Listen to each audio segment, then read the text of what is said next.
साथी आए हैं ये सारे ही पतवंते सज्जन हैं। इन्हां दे पिछे जिस तरीके के नाल कैंप गुरगांव तो भी इंद्रपाल रेटो एक सरपंच साहब बड़े ही आर के कलोस्त्रा साहब कुलवंत सिंह विकास फ्रंट के किसान विकास फ्रंट के कन्वीनर बड़े ही कामरेड स्वरूप सिंह जी सरदार परमजीत सिंह जी मैं नाल नारे लादा जा क्योंकि जोश और होश के नाल जोश और होश के नाल असी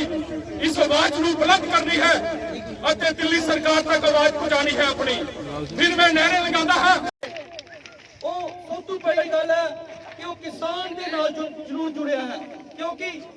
हर घर का बंदा अगर कोई गवर्नमेंट मुलाजिम बनता है चाहे पुलिस की नौकरी करता है चाहे IPS अफसर बनता है लेकिन अगर गल कर दिए उन्होंने घर के घर परिवार के उन्होंने बुजुर्ग उन्होंने रिश्तेदार और जरूर किसानी नाल संबंधित हैं। सो एक कोई मत समझे कि एक किसी धिरे का या एक जात का या किसी एक बात का अपना अंदोलन है। ये सारे का फर्ज है कि असी इसको सपोर्ट करिए और ताकि कहते ने किसान नहीं होएगा समझो देश नहीं होएगा। मैं तो समझदा हाँ किसान बचाओ ते देश बचाओ ये साडा नारा है। आज मोदी सरकार जो धरना है वो रेल रोको आंदोलन है जो हमारे सिंघू बॉर्डर से आदेश के अनुसार जैसे जैसे वहां पर आदेश आता जाएगा वैसे करने जाएंगे। सेंट्रल सरकार पर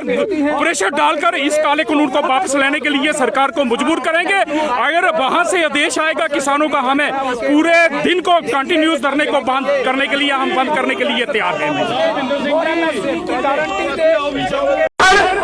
इन्हां दे पिछे जिस तरीके के नाल कैंप गुरगांव तो भी इंद्रपाल रेटो एक सरपंच साहब बड़े ही आर के कलोस्त्रा साहब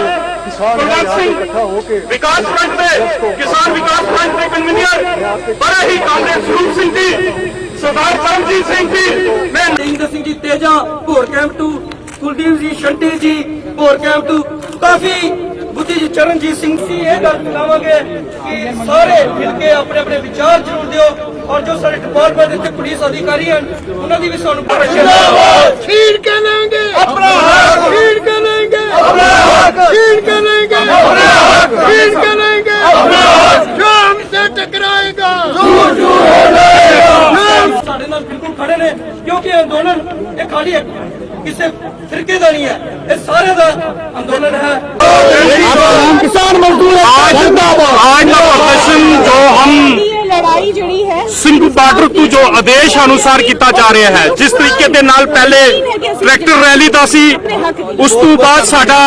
नेशनल हाईवे रोकन दा सी ओदे बाद हमारे पुलवामा दे शहीद ਅਤੇ किसान जो शहीद होए ਹਨ ਉਹਨਾਂ ਲਈ कैंडल मार्च सी सतवारी ਦੇ ਵਿੱਚ ਅੱਜ ਲਾਸਟ जो आदेश ਹੁਣ रेल रोको ਦਾ ਆਇਆ ਹੈ उस आदेश अनुसार केंद्र सरकार ਦੇ ਉੱਤੇ ਦਬਾਅ ਪਾਉਣ ਲਈ ਅਸੀਂ ਯਤਨਸ਼ੀਲ ਹਾਂ। ਜੰਮੂ ਕਸ਼ਮੀਰ ਯੂਨਾਈਟਿਡ ਕਿਸਾਨ ਮੋਰਚਾ ਅਤੇ ਵਿਕਾਸ ਫਰੰਟ ਦੀ ਤਰਫੋਂ ਅਤੇ ਹੋਰ ਜਥੇਬੰਦੀਆਂ ਦੇ ਤਰਫੋਂ ਕਿਸਾਨਾਂ ਦੀ ਸਾਰਿਆਂ ਦੇ ਤਰਫੋਂ ਮਿਲੀ ਜੁਲੀ ਇਹ ਅੱਜ ਫਰੰਟ ਦੀ ਆਵਾਜ਼ ਹੈ ਕਿ ਕਿਸਾਨ ਅੰਦੋਲਨ ਜਿੰਦਾਬਾਦ ਅਤੇ ਕੇਂਦਰ ਸਰਕਾਰ ਨੂੰ ਅਗਾਹ ਕਰਨਾ ਚਾਹੁੰਦੇ ਹਾਂ ਕਿ केंद्र सरकार होश में आओ ਅਤੇ काले कानून ਨੂੰ वापस लेके और हिंदुस्तान की सरकार ਅਤੇ किसानों की देश की रीढ़ की हड्डी किसान ਉਹਨਾਂ ਦੀ देश की रीढ़ की हड्डी ਨੂੰ बचाਉਣ ਲਈ ਅਤੇ देश के किसानों की आवाज ਨੂੰ बुलंद करने ਲਈ ਅਤੇ काले कानून ਨੂੰ वापस लिया जाए और MSP की गारंटी सरकार दे सानू ਅਸੀਂ ਆਪ ਦੇ माध्यम ਤੋਂ सरकार ਨੂੰ आगाह करना चाहते हैं।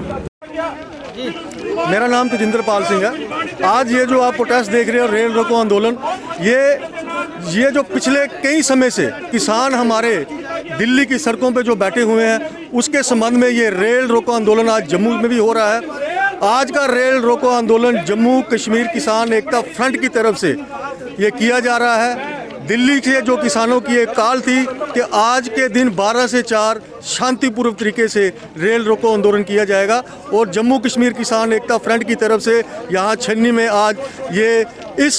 आवाज़ को आगे बुलंद करने के लिए हम सब यहाँ इकट्ठे हुए हैं। और मेरा ये मानना है कि हम इसको शांतिपूर्वक करेंगे। जैसा कि आपने पिछले दिनों देखा कि इसको मज़हब का रूप दिया गया, हम ये बता देना चाहते हैं ये किसी पर्टिकुलर एक मज़हब का प्रोटेस्ट नहीं है, किसी पर्टिकुलर एक मज़हब की मांग नहीं है। आप यहाँ पे देख सकते हैं कि हर वर्ग का इंसान यहाँ पे आपको मिलेगा, हिंदू भी मिलेगा, मुस्लिम भी मिलेगा, सिख भी मिलेगा, ईसाई भी मिलेगा। हम सरकार से यही अपील करते हैं कि आप इस आंदोलन को फ्लॉप करने की बजाय इसका कोई हल निकाले ताकि किसानों का कुछ ना कुछ हो सके।